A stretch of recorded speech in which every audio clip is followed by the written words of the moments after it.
Hello everyone. In this video, we are going to discuss about molar volume. Let's discuss first what is molar volume. The molar volume is the volume of 1 mole of a substance at a specified pressure and temperature.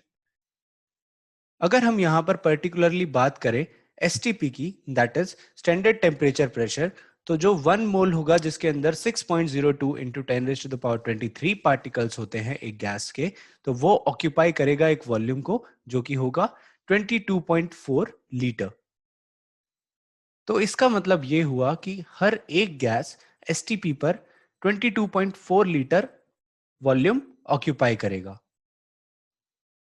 अब ये जो molar volume होती है, it gets affected by temperature and pressure. Let's see how.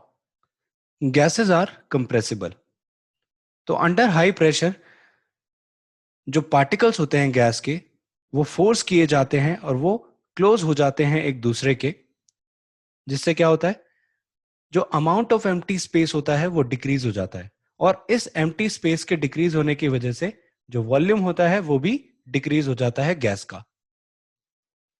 अब जो molar volume होता है, it also gets affected by temperature. तो देखते हैं कैसे।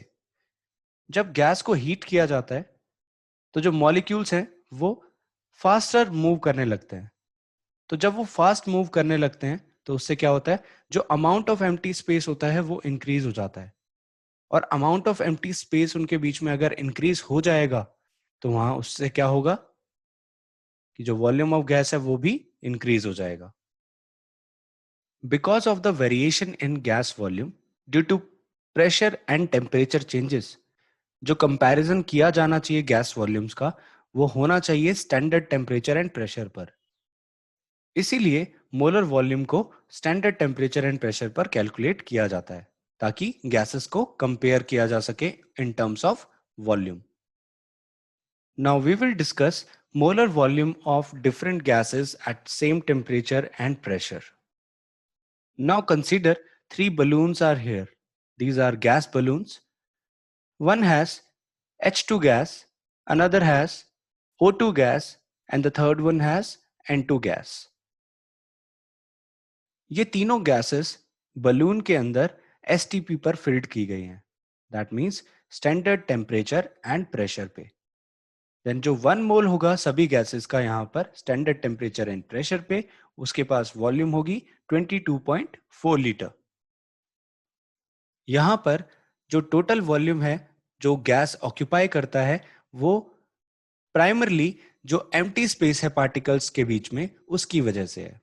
तो यहाँ पर जो एक्चुअल साइज होगा पार्टिकल्स का वो नियरली नेग्लिजिबल होगा। And because of this reason, अगर हम यहाँ पर एक given volume of a gas को कंसिडर करें जिसके पास लाइट पार्टिकल्स होंगे सच एज हाइड्रोजन H2, तो उसके पास सेम नंबर ऑफ पार्टिकल्स होंगे या फिर सेम नंबर ऑफ मोल्स होंगे as possessed by the same volume of different gas जिसके पास हेवियर पार्टिकल्स हैं सच एज डाइनाइट्रोजन N2 और डाइऑक्सीजन O2। इसका मतलब यहाँ पर यह है कि अगर एक लाइट पार्टिकल्स वाली गैस हाइड्रोजन, उसकी हम एक गिवन वॉल्यूम को कंसीडर करते हैं, एंड हम यहाँ पर कंसीडर करते हैं उससे हेवियर गैस को जो कि यहाँ पर है dinitrogen N2 and dioxygen O2, तो उनके पास सेम नंबर ऑफ पार्टिकल्स होंगे अगर उनके वॉल्यूम सेम है। तो इससे हम यहाँ पर ये कंक्लूड कर सकते हैं कि जो मोलर वॉल्यूम है वो सेम होते हैं for all gases at a given temperature and pressure. So this was all about our topic. I hope you have enjoyed learning about molar volume. Thank you and keep watching.